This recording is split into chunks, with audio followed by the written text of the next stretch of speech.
የቀይ ባህር አፋር ዲሞክራሲያዊ ድርጅት የቀይ ባህርን የአፋር ህዝብ መብት ለማስጠበቅና ሙሉ ለሙሉ የራስን ዕድል በራስ የመወሰን አስፈላጊ ከሆነም የመገንጠል መብትን ለማረጋገጥና ህብረተሰቡን ከግዳጅ መፈናቀልና ብሔር ተኮር ጥቃት ለመከላከል ነው። አዛዡ አክሎም የኢሳያስ አፈወርቂ አገዛዝ የሚያውቀው የጦር ቋንቋ ብቻ ነው። ከስሩ ለመንቀልና የሁሉንም አካላት መብት የምታከብር እያንዳንዱ ግለሰብና ቡድን ቦታውን አግኝቶ የሚበለጽግባትን ኤርትራ ለመገንባት ብቸኛው አማራጭ የትጥቅ ትግል ነው ብለዋል። የድርጅቱ መሪ ኢብራሂም ሃሩን የቀጣዩ ምዕራፍ የድርጅቱን የባህር ኃይል አቅም ማዳበር የሚጠይቅ መሆኑን ገልጸው አመራሩ አሁን ባለው የፖለቲካ ወታደራዊ መስፈርት መሰረት የሰለጠነና የታጠቀ የባህር ኃይል ለማቋቋም እየሰራ መሆኑን ተናግረዋል። አሁን የተመረቁት ተዋጊዎች የወሰዱት ስልጠና በቀጥታና ተዘዋዋሪ የሚደረጉ ፍልሚያዎችን፣ የማጥቃትና መከላከል ኦፕሬሽኖችን፣ የአካል ብቃትን፣ የሽምቅ ውጊያ ስልቶችን፣ ወደ አውደ ፍልሚያ መግባትና መውጣትን፣ ጠላት ከበባ መፈጸምና ወታደራዊ ገመድ መዘርጋትን የተመለከቱ ስልጠናዎችን መውሰዳቸው ተነግሯል። ድርጅቱ የአፋር ህዝብ ተበድሏል፣ የራሱን ሀገር ይወስናል ወይም ደግሞ ከሌሎች የአፋር ህዝቦች ጋር ህብረት ፈጥሮ ይቀላቀላል የሚል ዓላማ አላቸው። እነዚህ ቀይ ባህር አፋሮች ከሌላው የኤርትራ ህዝብ በተለየ ተጨቁነናል ብለው ያምናሉ። ድርጅቱ በአንድ ወቅት ባወጣው የሰብአዊ መብት ጥሰት ሪፖርት 300 ሺህ የሚደርሱ የቀይ ባህር አፋሮች የኢሳያስ አፈወርቂን አገዛዝ በመሸሽ በስደት ላይ ይገኛሉ። የድርጅቱ ሰዎች በዚህ ሪፖርታቸው የቀይ ባህር አፋርን ማንነትና የሚኖርበትን አካባቢ ዲሞግራፊ የመቀየር ስራ እየተሰራ ነው ብለው እንደሚያምኑ ይናገራሉ። ቀይ ባህር አፋር የሚኖርበት አካባቢ ከየመን ከሳውዲ አረቢያና ከሌሎች ሀገራት ጋር የሚያገናኝ ለኢኮኖሚያዊ እንቅስቃሴም ባህርን መሰረት አድርጎ የሚኖር ህዝብ ቢሆንም በኤርትራ መንግስት በሚወሰድበት እርምጃ ለከፋ ሰብአዊ ቀውስ መዳረጉን ቀይ ባህር አፋር ዲሞክራሲ ድርጅት ደጋጋሚ ይገልጻል።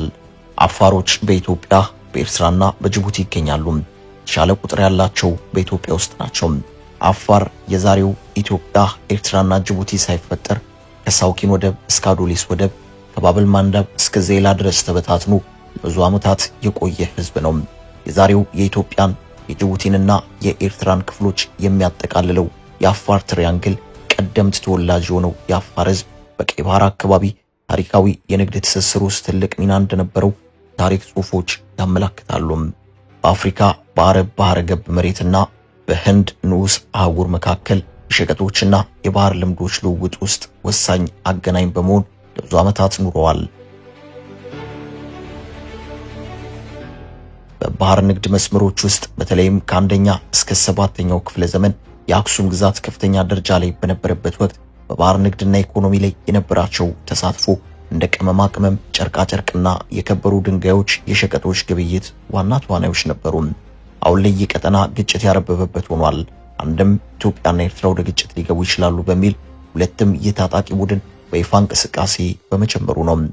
ከቀይ ባህር አፋሮች እንቅስቃሴ በተጨማሪ ብርጌድ ንሓመዱ የተባለው ቡድንም ተመሳሳይ እንቅስቃሴዎችን ለማድረግ አስቀድሞ አዲስ አበባ ጭምር ጽሕፈት ቤት መክፈቱ ይታወሳል።